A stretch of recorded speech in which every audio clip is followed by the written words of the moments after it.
Namaskar. Welcoming you all to the favorite platform of Dil Ki Baatein, where we meet super talented ladies of our society who are doing outstanding work for the society. इस दुनिया में असंभव कुछ भी नहीं है। हम वो सब कर सकते हैं जो हम सोच सकते हैं और हम वो सोच सकते हैं जो हमने आज तक नहीं सोचा। और इसी श्रृंखला में हम आज मिलने जा रहे हैं एक सोशल एक्टिविस्ट मिसेस मधु सरन जी से। मिसेस मधु सरन बीएचयू से एमए और एमफिल क्वालिफाइड हैं और इतनी अच्छी पढ़ाई करने के बावजूद भी मधु जी समाज के लिए अपना समय दे रही हैं और हमारे क्लीन ग्रीन एनवायरनमेंट की रक्षा के लिए बहुत ही अभूतपूर्व कार्य कर रही हैं। Welcome Madhu ji to my show Dil Ki बातें। Thank you, Vanna ji. Thank you.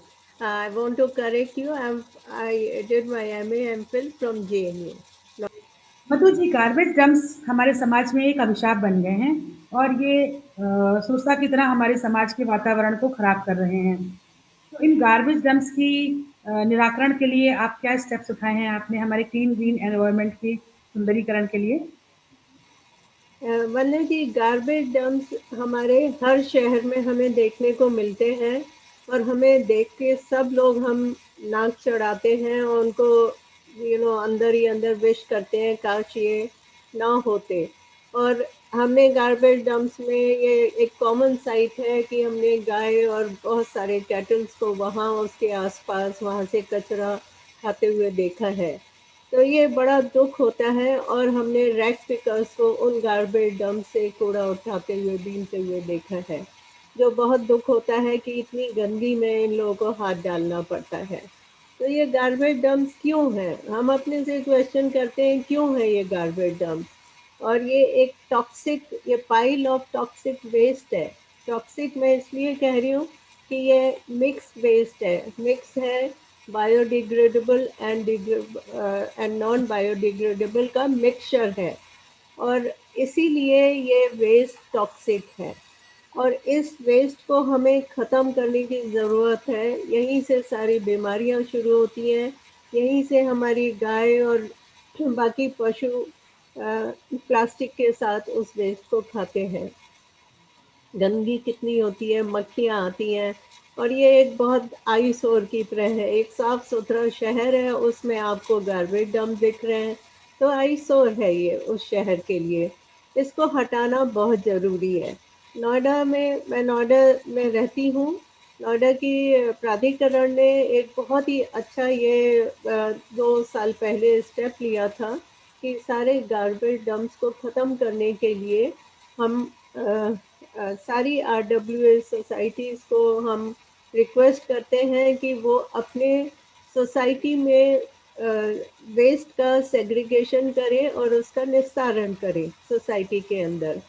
मैं आपको बताना चाहूँगी कि जो सुप्रीम कोर्ट की रूलिंग थी 2016 में एसडब्ल्यूएम सॉलिड वेस्ट मैनेजमेंट के ऊपर, उसमें स्ट्रिक्टली उन्होंने कहा था सुप्रीम कोर्ट की रूलिंग में कि विद इन अ ईयर सारे यूएलबी अर्बन लोकल बॉडीज़ को सारे अपने अपने शहरों में ये लागू करना बहुत ज़रूरी है।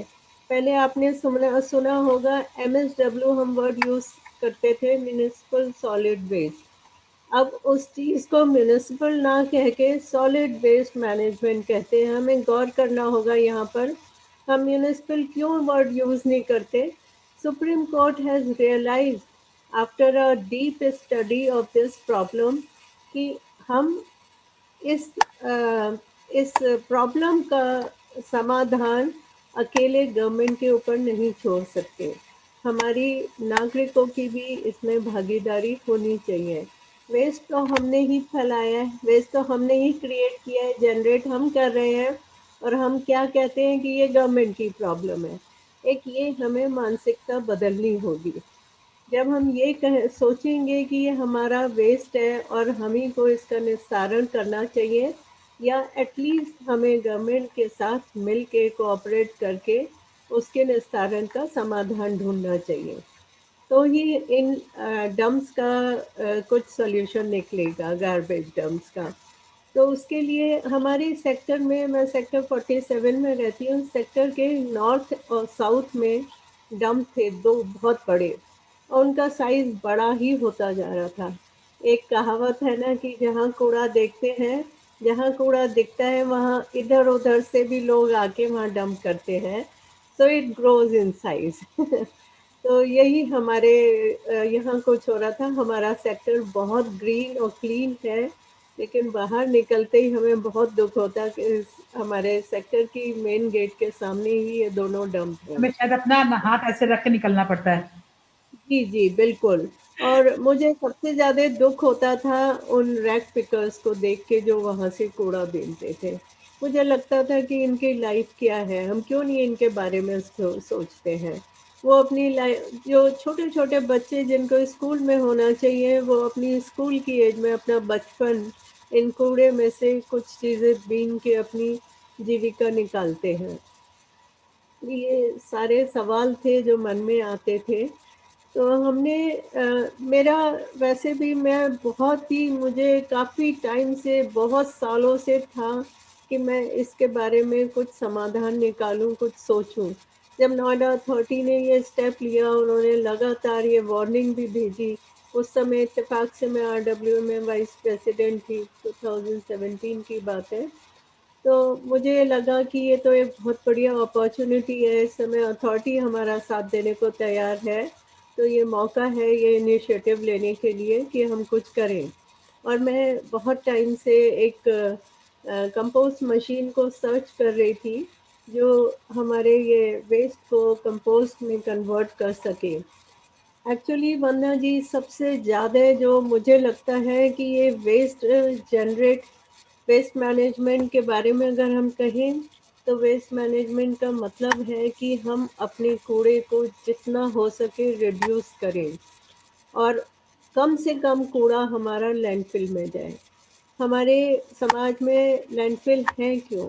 हम सोचते हैं कि ये लैंडफ़िल में कूड़ा चला गया, हमारी आँखों से दूर हो गया, out of site, out of mind. तो ये प्रॉब्लम का सॉल्यूशन नहीं है। लैंडफ़िल को हम भरते जाएँगे, कब तक भरेंगे? आज से 30 साल पहले क्या इतना कचरा था हमारे चारों तरफ? 30 साल में अगर 3 गुना कचरा बढ़ गया है, आने वाले 10 साल में जो फ़िगर बताती हैं 2018 के फ़िगर मैं आपको बताती हूँ, पूरे हमारे देश में 640 लाख टन कूड़ा एनुअली जनरेट होता है, जो 2030 में 1650 दुगने से भी ज़्यादा कूड़ा एक्सपेक्टेड है जनरेट होगा। तो क्या हमारे पास कोई व्यवस्था है? कोई हमारे पास इन सब का सॉल्यूशन है? इसका सॉल्यूशन एक ही है कि जहाँ कूड़ा जनरेट हो रहा है, वहीं उसका निस्तारण किया जाए। उसका निस्तारण अगर वहीं करेंगे, सुप्रीम कोर्ट ने भी यही रूलिंग दी है कि 5000 मीटर से ज़्यादा एरिया की society, they are it's mandatory for those societies to dispose of their waste within the society. ये रूलिंग है। मुझे नहीं पता कि ये रूलिंग एनफोर्स क्यों नहीं हुई। अब 5 साल हो गए, 4 साल हो गए इस बात को। और ये उन्होंने अपनी रूलिंग में कहा था कि विद इन अ ईयर सारी यूएलबी को ये एनफोर्स करना चाहिए, जो अभी तक नहीं हुआ है। सुप्रीम कोर्ट की इसी रूलिंग में मैंने एक्चुअली इसको वेस्ट मैनेजमेंट को इम्प्लीमेंट करने से पहले अपने सेक्टर में मैंने इनकी सुप्रीम कोर्ट की रूलिंग को बहुत ध्यान से पढ़ा, बहुत अच्छे से पढ़ा। There is a huge gap in our country between law and the ground reality. अगर आप देखें हर चीज़ के बहुत अच्छे लॉज बने हुए हैं, लेकिन ग्राउंड रियलिटी पे वो लॉज कहीं भी इम्प्लीमेंट होते दिखते नहीं है। एग्जीक्यूशन नहीं होता है। जी, एग्जीक्यूशन नहीं होता है, एनफोर्स ही नहीं कर पाती है गवर्नमेंट। तो ये एक बहुत बड़ी समस्या है, उसका बहुत बड़ा कारण हम लोग गवर्नमेंट हैं। लापरवाह है और कुछ हम लापरवाह हैं। बिल्कुल, बिल्कुल। हम हर चीज़ में सोचते हैं तो गवर्नमेंट की प्रॉब्लम गवर्नमेंट है। हर समय हम ठीक है? अपनी टोपी दूसरे के सर पे रख देते हैं कि वो बिल्कुल, करे और अपने आप को मुक्त कर लेते हैं। बिल्कुल। तो गार्बेज तो हमारे घर से निकला, सोच हम ये रहे हैं कि गवर्नमेंट इसका कुछ करेगी, नहीं, ये गलत है और ये सॉल्यूशन भी नहीं है। देखिए, जब सारी सोसाइटी से, नोएडा अकेले शहर में 25 लाख के लगभग पॉपुलेशन है और यहाँ से 1000 टन गार्बेज डेली निकलता है, जनरेट होता है। अगर इस 1000 टन को ट्रक में या ट्रांसपोर्ट के थ्रू लैंडफिल में ले जाया जाए, कितनी फ्यूल कॉस्ट आएगी। तो ये कॉस्ट इफेक्टिव सॉल्यूशन भी नहीं है और बहुत टाइम कंज्यूमिंग सॉल्यूशन है। तो तो इसको मतलब सही आपने तरीके इसके इम्प्लीमेंटेशन के लिए क्या-क्या स्टेप्स उठाए हुए हैं गार्बेज? हमने हमने इसीलिए डिसेंट्रलाइज मॉडल, जो सुप्रीम कोर्ट भी सजेस्ट करता है, डिसेंट्रलाइज कॉस्ट इफेक्टिव मॉडल हमने वेस्ट मैनेजमेंट का यहाँ सेटअप किया।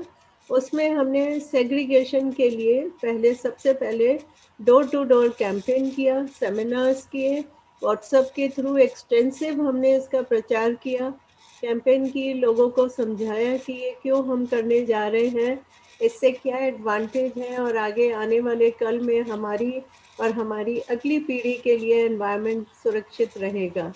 देखिए, ये जितने भी गार्बेज डंप्स हैं, हमें पता है इससे air, water and land pollution होता है। तो पोल्यूशन तो किसी को भी नहीं चाहिए। तो हमने इसीलिए लोगों को कन्विंस किया, सब लोग बहुत खुश हुए, लोगों का बहुत कोऑपरेशन मिला। थैंकफुली हमारे सेक्टर में बहुत सारे वॉलंटियर्स निकल के आए और उन्होंने काफ़ी आईएएस, एक आईएएस ऑफिसर है दीपा बगई, उन्होंने तो लीड ली, इस चीज़ को बहुत एनकरेज किया और नोएडा अथॉरिटी के साथ लगातार संपर्क में रही। उस समय नोएडा अथॉरिटी की पॉलिसी नहीं थी कि सब्सिडी दे वो हमारी खरीदी हुई मशीन पे, लेकिन बाद में वो सब्सिडी भी हमें मिल गई। और I think Noida is the only city जहाँ इस काम के लिए सब्सिडी मिलती है। आप अगर मशीन खरीद रहे हैं 10 लाख की, तो आपको 9 लाख की सब्सिडी मिल जाती है, which is a very very big positive for Noida residents. तो इसलिए हमें एनकरेजमेंट मिला, लेकिन फिर भी हमें फंड रेजिंग करनी पड़ी थी इसके लिए। तो मधु तो जी, हमने एक अच्छा काम है और इसमें आप काफी लागत भी लग रही है। जैसे मान लीजिए आपने कहा 10 लाख की मशीन, ठीक है, सब्सिडी के बाद आपको 9 लाख की पड़ती, बट वो 1 लाख रुपए का इंतजाम तो आपको करना ही पड़ता है। तो वो हाँ, एक हाँ, लाख रुपए की फंड कैसे आप मैनेज करते हो? वो आरडब्ल्यूए ने किए, लेकिन मैं आपको बताना चाहूँगी हमारा कुछ दूसरा तरीका था। हमारे को मना कर दिया था नोएडा अथॉरिटी ने, तो हमने सोचा कि let's not depend on authority. हमने फिर फंड रेजिंग पूरी मशीन की कीमत के लिए की। मशीन की कीमत लगभग 6.25 लाख, 5.5 लाख थी जो बैंगलोर से मंगवाई थी, फ्रेट चार्जेस और उसके जीएसटी के साथ हमें 6.25 लाख की पड़ी थी। तो हमने फंड रेजिंग की, तो हमें विद इन 15 डेज लोगों ने 8.5 लाख रुपया दे दिया। एक रेजिडेंट तो उन्होंने 70,000, मैंने सिर्फ सबको कहा था, यहाँ 1000 घर हैं, 1000 से ज़्यादा हैं, 1100 घर हैं। मैंने कहा हर हाउस होल्ड से हमें 1000 रुपया चाहिए, वन टाइम इन्वेस्टमेंट। तो बहुत लोगों ने नहीं दिया, कुछ ने दिया, कुछ ने जो दिया वो बाकी लोगों का नहीं देना भी उससे पूर्ति हो गई। तो हमें 8.5 लाख की फंड रेजिंग हो गई तुरंत। और इसके लिए देखिए, डिवाइन सोल्स जिन्होंने इस फंड रेजिंग काम में हाथ बढ़ाया और जी, आपकी मदद की। सोच आपकी थी, बट सबकी मदद से एक बहुत ही अच्छा काम इम्प्लीमेंट हुआ, एग्जीक्यूट हुआ जी, और हमारे जी, समाज की हवा, पानी और धरती माता सबकी जी, सुंदरीकरण हुआ और समाज से एक बहुत ज्यादा जो डंप है वो बाहर हुआ, गार्बेज बाहर जी, हो रहा है। तो ये जो जी, गार्बेज जी, हमारा बाहर हटता है, ये जी। इसका क्या होता है, इसका कैसे यूज करते हो आप इस गार्बेज का? हाँ, मशीन में क्या यूज है? हाँ, वही मैं बताने जा रही हूँ आपको कि इस गार्बेज में दो तरीके की होते हैं कूड़ा। एक नॉन बायोडिग्रेडेबल जो प्लास्टिक वेस्ट होता है आमतौर से, जिसमें बॉटल्स, मेटल, थर्मोकोल, ये कार्डबोर्ड, ये सभी चीज़ें इसमें, पेपर, प्लास्टिक, बॉटल, सभी कुछ आता है। तो ये लगभग 40% होता है हमारे कूड़े में और 60% बायोडिग्रेडेबल ऑर्गेनिक वेस्ट होता है जो हमारे किचन से निकलता है, जिसमें फल और सब्जी के छिलके, egg shells, then waste, left over food, then rotten vegetables, चाय पत्ती, ये सब कुछ आता है इसमें। इनका वेट वाइज अगर देखते हैं तो ये 60% होता है। वॉल्यूम वाइज हमारा प्लास्टिक वेस्ट ज़्यादा होता है, जिसको हम ड्राई वेस्ट कहते हैं। तो अगर आपने 60% वेस्ट का समाधान निकाल लिया, तो 60% वेस्ट को आपने लैंडफिल में जाने से बचा लिया। आप इसको ऐसे समझिए कि 60% वेस्ट कम से कम उतना तो संभालिए आप। बाकी 40% में 20% ये जो रैक पिकर्स होते हैं, हमारे door to door waste collectors हैं, इससे इनकी जीविका चलती है। फिर वो रिसाइकलिंग रिसाइकिल भी हो इंडस्ट्री जाता है, वो जो बिल्कुल। वेस्ट है वो रिसाइकिल भी हो जाता है। हाँ, 40% में एटलीस्ट 25% रिसाइकलिंग इंडस्ट्री को, स्क्रैप इंडस्ट्री को जाता है, और उससे इनकी जीविका चलती है। इनको इतनी अच्छी आमदनी हो जाती है, लगभग एक एक worker 13 to 14,000 rupees per month कमा लेता है इससे। तो 60% वेस्ट ऑर्गेनिक को हमने, और ये सब पॉसिबल देखिए तभी होगा जब हम सेग्रीगेट करेंगे।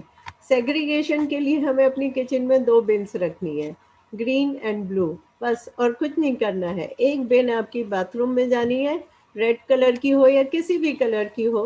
That bin will contain the waste, biomedical waste. और ये 2 बिन्स में आपका ग्रीन वेस्ट आपको सेग्रीगेट करके अपनी मशीन तक पहुंचाना है। हमने मशीन खरीदी बैंगलोर से, और ये मशीन बहुत अच्छी है। इसमें कंपोस्ट जो बनती है वो बहुत बढ़िया क्वालिटी की बनती है। तो और आप इस इस कंपोस्ट कंपोस्ट को बाद में सेल भी करते हो? बिल्कुल, बाद में हम तो डे 1 से हम इस कंपोस्ट को, ये 15 से 16 दिन में एरोबिक कंपोस्टिंग प्रोसेस में होती है। बिन कंपोस्टिंग बिन्स हैं हमारी मशीन के साथ, उसमें बनती है नेचुरल तरीके से, 20 दिन में तैयार हो जाती है। और इसको हम 10 रुपए किलो के हिसाब से बेचते हैं, which is very reasonable. Very आप रीजनेबल। नर्सरी और में ये जाएंगे, हमारे ही किचन का निकला हुआ वेस्ट फर्टिलाइजर के रूप में बिल्कुल, धरती माता हम अपने गार्डन में यूज करते हैं इसी को। भाई धरती माता में वापस चला जाता है। हाँ, धरती माता देखिए क्या कहती है। धरती माता कहती है, जो आपने मुझसे लिया है मुझे वापस कर दो। वो ये कहती है कि आपने, मैंने आपको फल फूल फल दिए हैं, आपने उसको खाया, एंजॉय किया, उसके बाद जो छिलके हैं उसको मुझे वापस दे दो। तो वही हमें धरती माँ को देना है, प्रकृति की रक्षा करनी है। लेकिन हम दे क्या रहे हैं धरती माँ को? हम प्लास्टिक से पाट रहे हैं। हम प्लास्टिक से धरती माँ के ऊपर प्लास्टिक बिछा रहे हैं। तो हमें सोचना चाहिए, कॉन्शियस होना चाहिए, अवेयरनेस बहुत जरूरी है। बहुत अच्छा संदेश मधु जी आपने दिया कि हर घर जो है इस प्रकृति के सुंदरीकरण में अपना योगदान दे सकता है, हर किचन बिल्कुल, इस प्रकृति के बिल्कुल, सुंदरीकरण में अपना योगदान दे सकता है, हर गृहिणी अपना योगदान दे सकती है। इतना बिल्कुल। बढ़िया संदेश आपने दिया है। वैसे तो ये सारी बातें सबको पता है, बट हम लोग जो है थोड़ा सा आलस बस या लापरवाही बस एक्सपर्ट। इनको हाँ, इम्प्लीमेंट नहीं करते हैं। अरे कौन हाँ, छाटे कूड़े को, ठीक है डाल दो, ऐसे ही डाल दो, कूड़े वाला आएगा ले जाएगा सुबह। ये सब चीजें हमारे समाज में फैली हुई हैं। तो थोड़ी सी अवेयरनेस फ्रेंड्स लाइए, और अपनी धरती माता, ये धरती माता आपकी ही है, ये हमारी सबकी बिल्कुल। धरती माता है, इनके सुंदरीकरण में आगे बढ़िए। मधु जी ने कितना अच्छा संदेश दिया है। धरती माता का संदेश है कि जो मैं दे रही हूँ उसको तुम सेवन करो, उसका बेस्ट पार्ट तुम यूज कर लो और वेस्ट पार्ट मुझे वापस कर दो।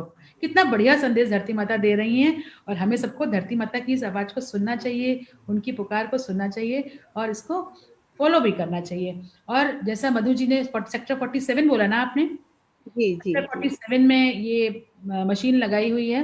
वैसे हम सबको, जो बड़ी बड़ी सोसाइटीज आजकल 5-5 हजार एकड़ में बनी हुई हैं, उनको तो एटलीस्ट ये करना ही चाहिए। और नहीं तो कम से कम कूड़े को सेग्रीगेट करके लैंडफिल्स में तो डाल ही सकते हैं।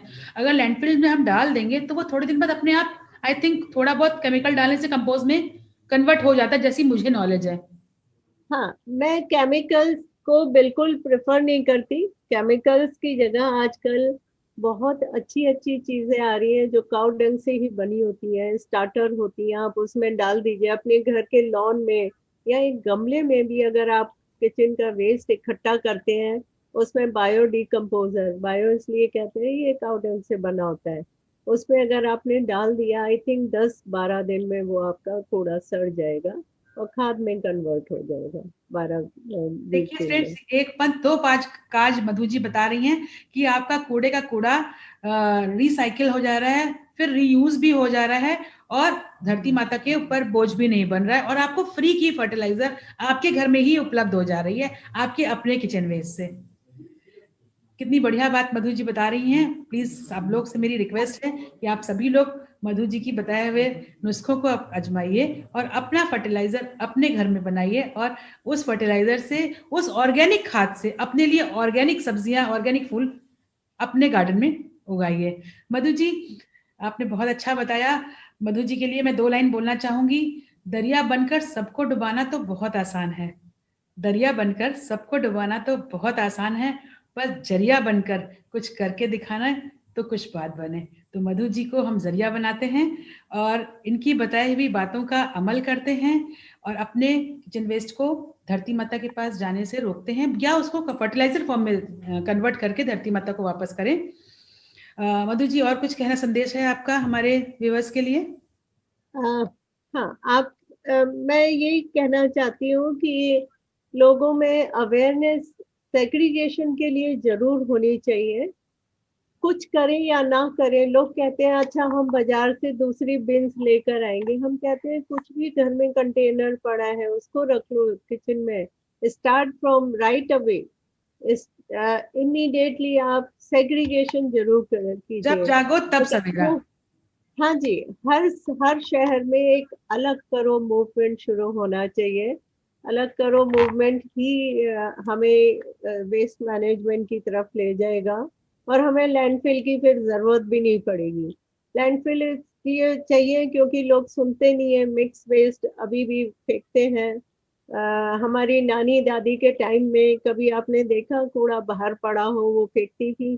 किचन का कूड़ा गाय को खिला देते थे, और ये जनरेट नहीं होता था क्योंकि उस टाइम में पैकेजिंग इंडस्ट्री इतनी स्ट्रांग नहीं थी। आज की डेट में 35% जो हमारा ड्राई वेस्ट है that comes from packaging industry. तो हमें एक चीज और करनी है, वेस्ट को कम से कम हम रिड्यूस करें। कम से कम उसके लिए 3R जरूर फॉलो करें, reduce, reuse and recycle. Reduce करने का सबसे बढ़िया तरीका है कि हम वेस्ट को, जैसे हम बाजार गए तो हम थैला लेके जाए, सब्जी हम उस थैले में, ना कि हम जो सिंगल यूज प्लास्टिक है उसका यूज ना करें। रीयूज, आप जो डिस्पोजेबल क्रॉकरी है उसका यूज मत कीजिए, बर्तन बैंक बनाइए। हमारे सेक्टर में एक लेडी सोनिया तायल ने बर्तन बैंक बनाया, उसमें काफी लोगों ने उसमें कंट्रीब्यूट करके उस बर्तन बैंक को बड़ा किया। तो हमारे सेक्टर में लोगों ने डिस्पोजेबल क्रॉकरी यूज करनी बंद कर दी, तो जीरो वेस्ट सेक्टर एक तरीके से हमारा हो गया। तो ये एक अचीवमेंट, बस छोटे छोटे स्टेप्स हैं लेकिन एनवायरनमेंट के लिए जरूरी है। तो फ्रेंड्स, ये बेबी स्टेप्स हमें फॉलो करने हैं, और इन बेबी स्टेप्स को फॉलो करके हम अपने एनवायरनमेंट को क्लीन, ग्रीन, हेल्दी बना सकते हैं। मधु के सारे कॉन्टैक्ट डिटेल्स डिस्क्रिप्शन बॉक्स में हैं। आप मधु जी से कॉन्टैक्ट करना चाहते हो, मशीन लगाना चाहते हो, या घर में कैसे कंपोस्ट बनाना है, इसके बारे में कोई भी मार्गदर्शन लेना चाहते हैं, तो मधु जी से कॉन्टैक्ट करिए। अपने क्वेश्चंस यूट्यूब कमेंट बॉक्स में डालिए, Madhu ji will answer your all queries and questions, and I will be always helpful for you. और आपके में से भी जो भी फ्रेंड्स सोसाइटी के लिए, इन लेडीज, हमारे दिल की बातों में जो लेडीज का काम शोकेस हुआ है, उनकी तरह अपना काम शोकेस करना चाहती हूँ, तो आप हमारे कमेंट बॉक्स में अपना डिटेल्स डालिए, हमारे चैनल को सब्सक्राइब करिए, शेयर करिए, और लोगों को भी ये सारी बातें बताइए। जितना ज़्यादा आप हमारे चैनल के वीडियोस को शेयर करेंगी, उतनी ज़्यादा अवेयरनेस आएगी, क्योंकि बार बार अगर कोई चीज़ आपसे रिपीट की जाएगी, उतनी जल्दी आपको बार बार लगेगा कि नहीं मुझे भी ये काम करना है, नहीं मुझे भी कूड़े को छांटना है, नहीं मुझे भी घर में कंपोस्ट बनाना है। तो ये सब बातें बार बार पिन पॉइंट होंगी, तो समाज और पर्यावरण अपने आप सुंदर होगा। इसलिए फ्रेंड्स, मेरी आपसे दरखास्त है, इस वीडियो को ज़्यादा से ज़्यादा शेयर करिए। आपका एक शेयर धरती माता के सुंदरीकरण के लिए एक बेबी स्टेप होगा। तो फ्रेंड्स, मिलते हैं जल्दी ही नए किसी अचीवर के संग जो आउटस्टैंडिंग काम कर रहे हैं, और अपनी स्क्रीन शेयर करते हैं दिल की बातों पर, और आपको एक नया मार्गदर्शन देते हैं। और अगर आप भी कोई मार्गदर्शन हमें देना चाहते हैं, तो you are always welcome to share the screen of Dil Ki Baatein. Love you all. Thank you Madhu ji. Thank you. मैं एक मैसेज और देना चाहती हूँ कि हमारे यहाँ की कंपोस्ट को लोग ट्राई करें। बहुत रीजनेबल है, 10 रुपए किलो के हिसाब से हम दे रहे हैं। मेरा कांटेक्ट डिटेल आपने दिया है डिस्क्रिप्शन बॉक्स में, तो anybody can contact by. Yes friends, 10 रुपया किलो, 10 रुपया is a very small amount, और वो भी ऑर्गेनिक खाद के लिए। तो मतलब कोई शब्द ही नहीं कहने के लिए। तो फ्रेंड्स, जरूर ट्राई करिए मधु जी की हेल्प से बनी हुई ऑर्गेनिक खाद को, और धरती माता का चीजें धरती माता को समर्पित करिए। Love you all.